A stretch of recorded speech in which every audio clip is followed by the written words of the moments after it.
Bago ka pa magkasakit, ma-ospital, or magkaroon ng kung anumang diseases, unahan mo na, mag-SBG ka na para hindi lumala.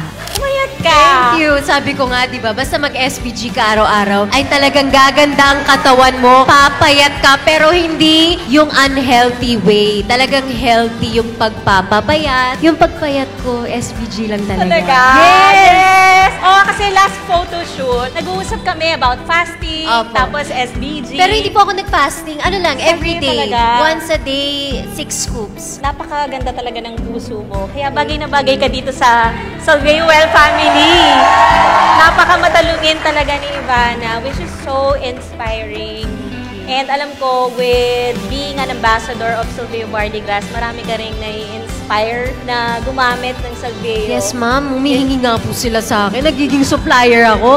Pahingi naman ako niyan. Kasi kahit yung mga nangangati, nagkakaroon sila ng mga eczema, talagang nawala daw. Yes, Tapos yes, nagiging for supplier ako. Pahingi naman. Sabi ko, so, mo-order din ako sa mga distributor. Totoo yan pinapabili ko pa sa aking handler. Tapos, yun na yung binibigay ko rin. Kapag mahal ko yung tao, syempre, talagang hindi ko na pinapabayad sa akin. Kasi, yun na yung way na kung paano ko tumulong. Kasi health na yan eh. Kaya mahal na mahal ko po talaga ang Salveo and SBG. Maraming salamat.